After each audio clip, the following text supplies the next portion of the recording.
So ngayon naman is ang bubuin ko yung battery bank ng aking weather station. So yung dinonate na solar panel, yun dinonate ni John Carlos Ocean. Salamat pala ulit. So 5 volts ang out niya, tamang tama siya dun. Saka meron din ako ditong battery, galing ito sa sirang laptop, battery ng laptop.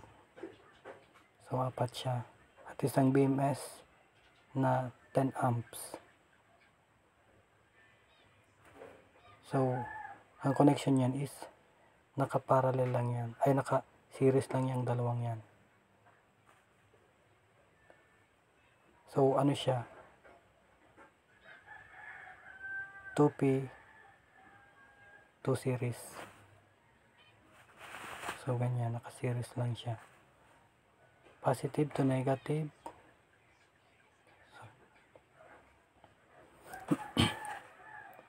Lalagyan ko siya ng wire dun sa positive, yung item.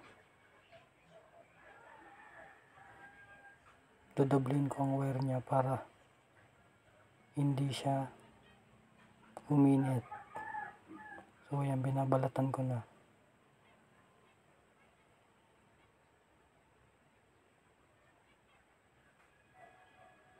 Medyo hindi nakikita eh. Pinatong ko lang kasi yung camera sa ibabaw ng lamesa. So isosolder ko na siya. Dinoble ko siya para hindi siya uminit pag kinabit ko sa battery.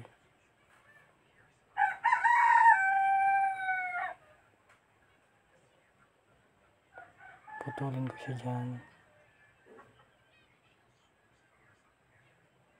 At susukatin ko kung gaano kalayo o gaano kahaba kailangan. So ganyan lang siya kaiksi.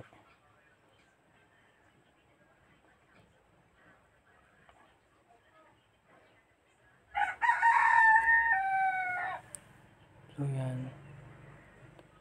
Diyan ko din pala ikukunik yung DM ng BMS. Sa naka-series niyan yan. So, i-solder ko lang to.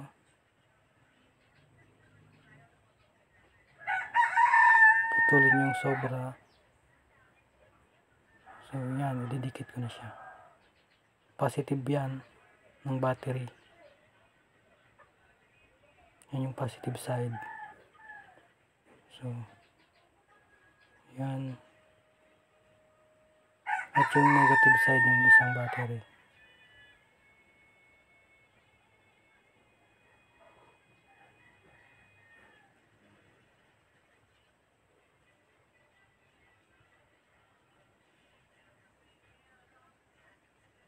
Yan. Wala kasi akong spot welder eh, kasi kaya ganyan lang gawa ko. Pero goods naman yan kasi doble.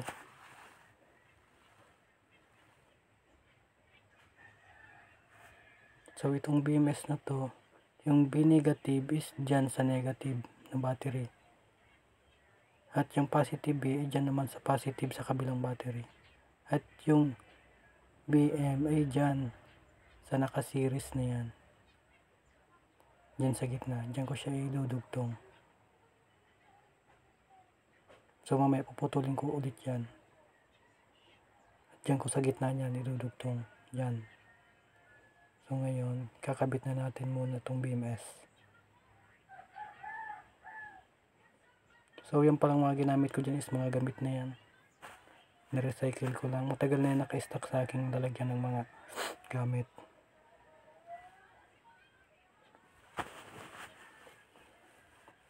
Naisipan ko lang kasi bumuo ng isang weather station. Kasi ngayon sobrang init dito sa amin.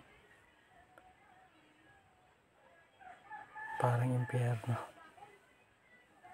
So yan. Kukunin ko siya dyan sa B plus and B negative ng BMS.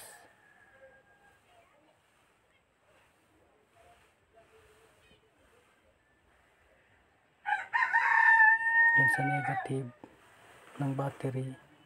Papuntang B negative ng BMS.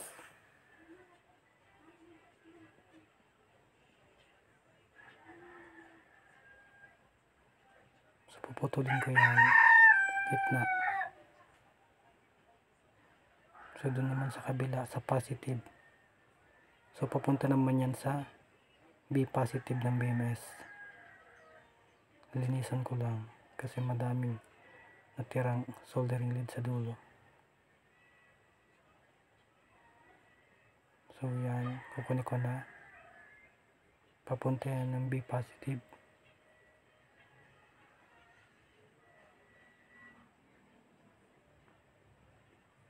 So yan ang BMS. B negative and B positive. So lumang BMS yan, hindi yan bago. Lagyan ko lang ng lead para diktan.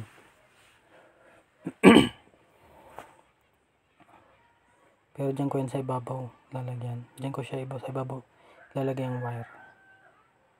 So yan, dagdagan ko dito sa kabila.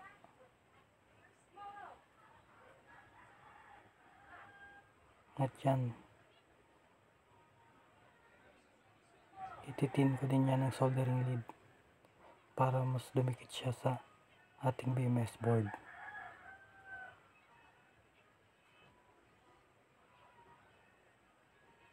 So pagpasensyahan nyo na kung mahina ang boses ko kasi sinisipon ako eh.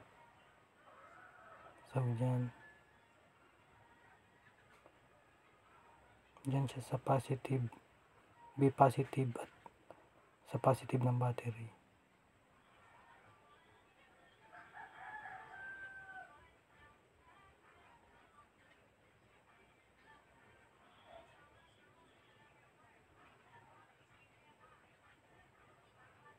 So dyan naman yung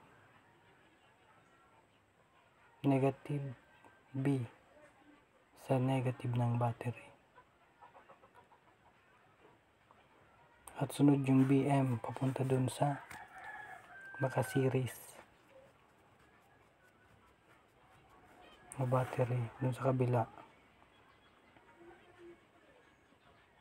So papunta dyan, puputulin ko din yan at babalatan.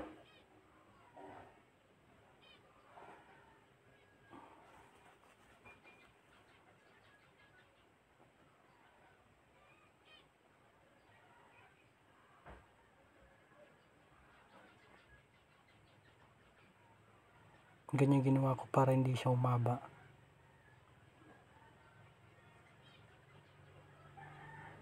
So babalatan ko yan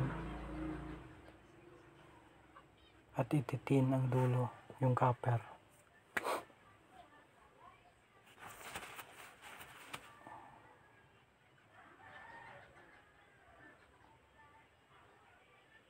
Hindi nakikita. Hindi ko kasi nakikita tong camera nito eh. Nakapatong nito sa ibabaw ng mesa. Pag video ko niyan. At ang tinitignan ko dyan yung ginagawa ko. Kaya yung video medyo umuurong, umabante.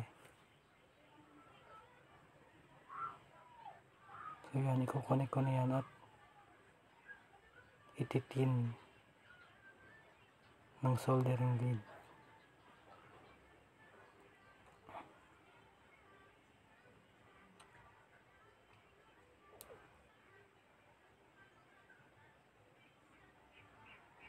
Yan. So papunta yan sa BM ng BMS.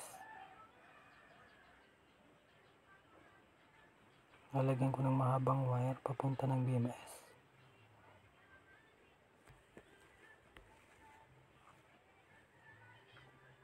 Pasensya na kung hindi nakikita ha.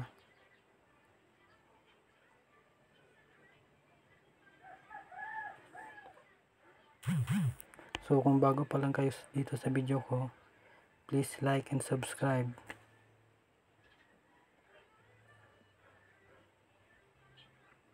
So gumagawa din pala ako ng mga research, prototype, then in-open source ko din. Pwede silang makita, malaman, pati yung code, yung program. So open siya lahat.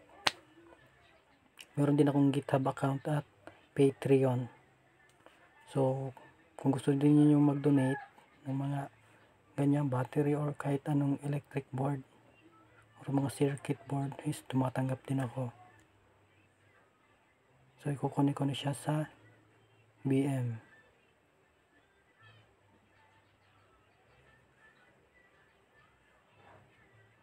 At tumatanggap din pala ako ng mga research prototype pinapagawa.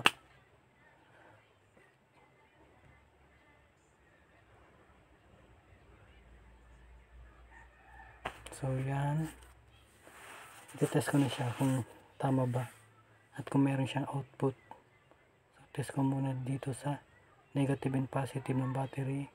Okay, 2.5 goods. Dito naman sa kabila 2.7 goods din. So dito dyan papasok yung solar panel, yung out ng solar panel. Dyan mo din siya i-charge. Doon sa una kong nilagyan ng test probe. So test ko yung B positive and B negative kung meron. So ayun, 5.2. So goods siya, 5.2 siya. So goods. Pero mamaya i-charge ko pa siya sa labas at i-test. So 5.2 siya, 5.2 ang out niya. So pwede na to. Kasi yung ginawa kong device is 5 volts lang naman yun. Kaya tamang tama to. Para pag dineploy ko siya, hindi niya na kailangang nakasaksak sa main outlet. Kasi ilalabas ko yung device na yun. At ilalagay ko sa taas ng bubong namin. So ayan. Salamat pala sa panonood. At kung mag-subscribe ka man, maraming salamat. Pupost pa ako ng mga bagong videos. And pakisubaybayan na rin.